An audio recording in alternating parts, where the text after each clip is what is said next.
What is going on, everyone, and welcome to my review of Psycho. Now, this is going to be the beginning of a new review series, which I'm going to be doing leading up to the review of Longlegs, which is coming out sometime in July, I believe. Now, the reason I'm choosing to do a Psycho review series now is because Longlegs is directed by Oz Perkins, who is Anthony Perkins' son, and Anthony Perkins is the leading actor in the Psycho franchise. I thought what better excuse than to talk about these movies now, because I really love these movies.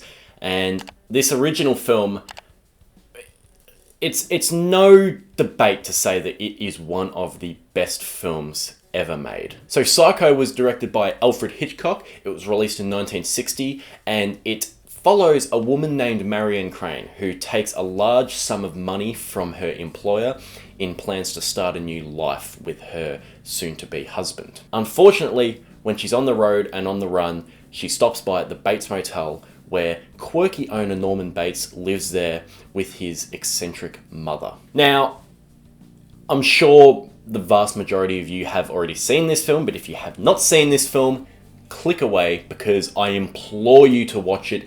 It is a timeless classic film, and it will just...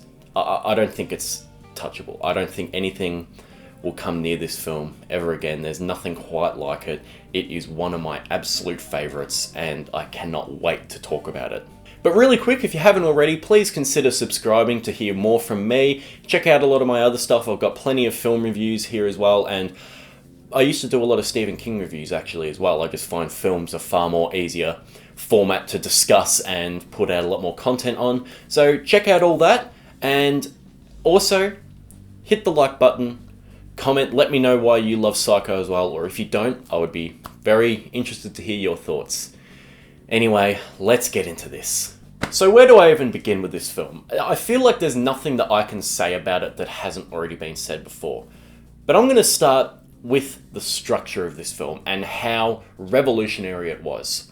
So you have the first half of the film, which follows Marion Crane as she's on the run, taking a lot of money from her employer, and is starting to think, actually, you know what, that was kind of a shit thing to do. So she stops by at the Bates Motel to stop and think about what she's done and spend the night there and then hopefully go back.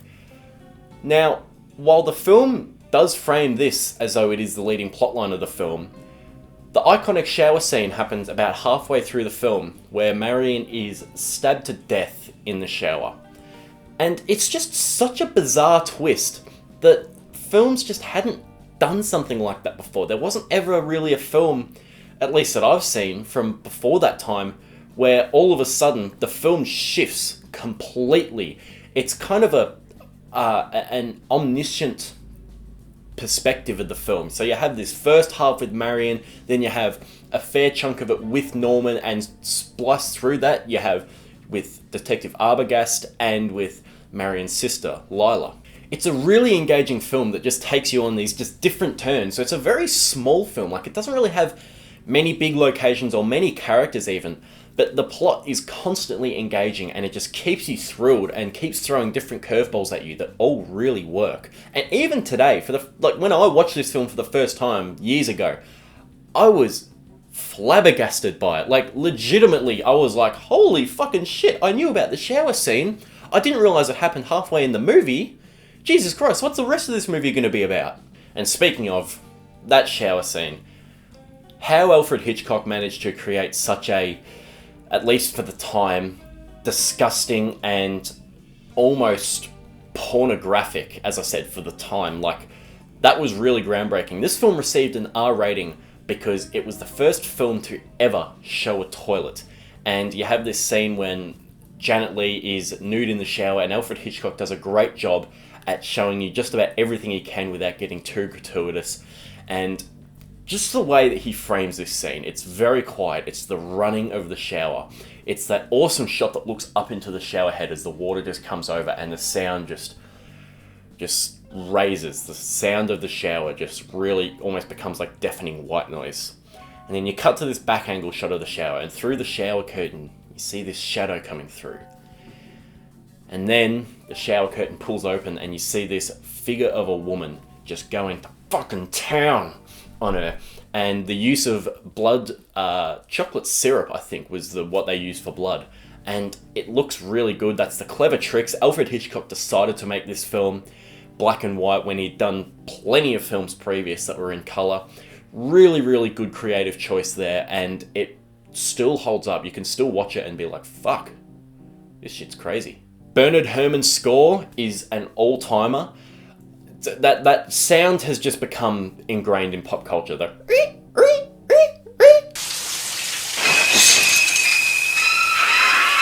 Just the violin strings and just the booming cellos when she's just lying there on the ground. It is phenomenal. It sends chills up my spine.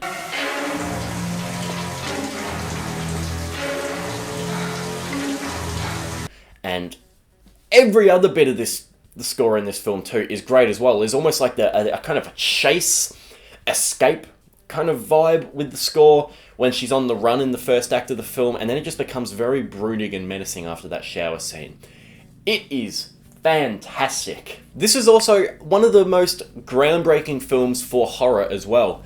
Now, horror was always kind of more ghouls and kind of ghosts and gothic stories, so you had things like the Frankenstein films and Dracula and Invisible Man and all those kind of universal picture films that really were great, but this one was something completely different. This is kind of like I guess you could call it the embryo of the slasher genre. This one kind of just planted the seed, and then a bit over a decade later you had the film of Black Christmas, which really just brought that out, and then a couple of years after that you had Halloween, which just sent this subgenre just spiraling with different franchises and films and horror icons.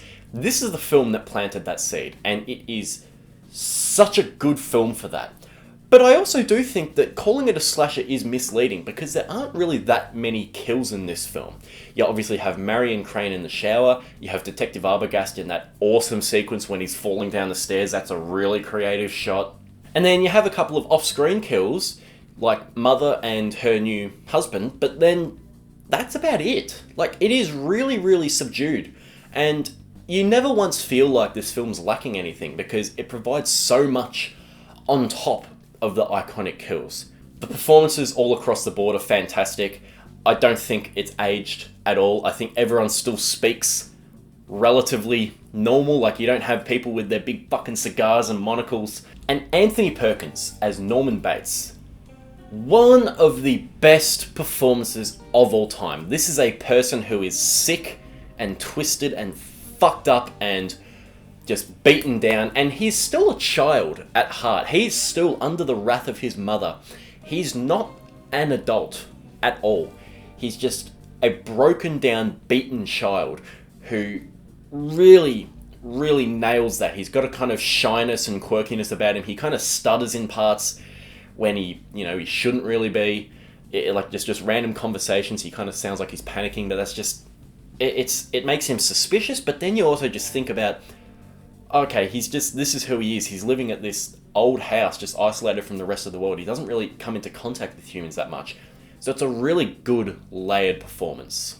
And obviously, I can't not talk about that final reveal, which is probably the most shocked I've ever been at a film. Like, I legitimately could not sleep the night after that. I was just sitting there thinking, playing over my head, just things that were like leading up to that. I'm just like, holy shit.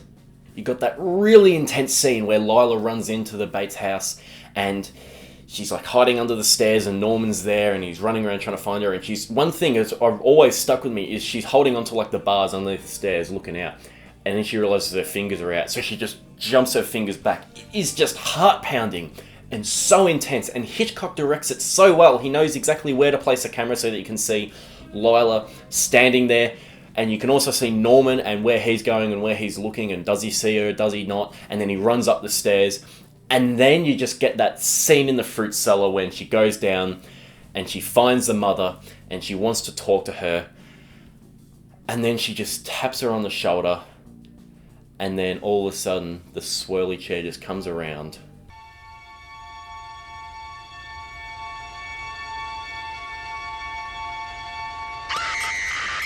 And that face of that corpse left me fucking in shambles. I was like, no way. And then not only that, Then you have Norman running down the stairs in his mother's clothes with a knife, screaming at the top of his lungs in his mother's voice. And I was just like, oh!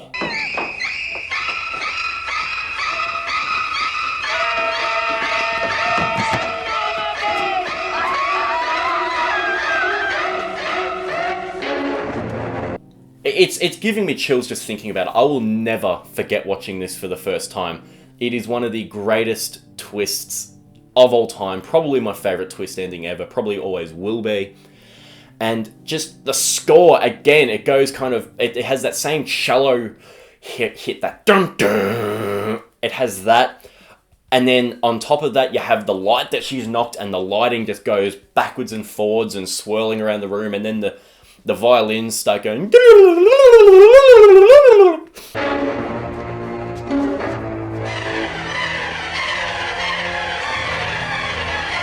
It's bone-chilling as it shows Mother's face. It's just being like obscured by the light, and then the face comes into view, and then it just goes backwards and forwards. It is amazing. One of the best, most chilling climaxes to a film, and it's one of those films where you rewatch it and each time you just pick up new things. Of course he's good at bloody taxidermy. Of course he doesn't want everyone to see his mother. How is his mother up there? It was her fucking corpse. It's just like, oh my god. Now, a lot of people have a problem with the final scene, the kind of exposition dump by the psychiatrist, which I personally have never had a problem with at all. It kind of just lets you breathe for a bit and just think everything over. Alfred Hitchcock actually didn't want that scene in the film, interestingly enough. He wanted just to end it with Norman just sitting there with the blanket. And while that would have been fantastic, it doesn't bother me whatsoever, the exposition scene. And just that last little monologue from Mrs. Bates as she starts talking about Norman from like a third person perspective, but then she starts talking from like a first person perspective as you just realise that Mother has taken over Norman and that they are one and the same, and that he is fucked and he's been taken over by this personality. This child's life has been ruined by this domineering parent. It's just so chilling. And that final smiley face that he gives when the footage just cuts to retrieving the car from the swamp and you see this slight skull face over Norman. It's a perfect film. It is absolutely perfect. And for years, I just refused to watch the sequels because I was like, no, that is where the story ends. And in my heart, it is still where it ends. What a film. What a great, great film. One of the most important films of all time, one of the best films of all time, featuring great performances and just becomes sort of like that seed for what became the slasher genre. Psycho is top notch. So that is my review of Psycho. Leave a like and hit the subscribe button if you enjoyed this. Let me know your thoughts on the film, and I can't wait to discuss the sequels with you because, well, as I said, I never would want to touch this film at all, but Psycho 2, that is a damn fucking good movie, and I'm very excited to talk about it with you. So, I'll see you all later. Bye.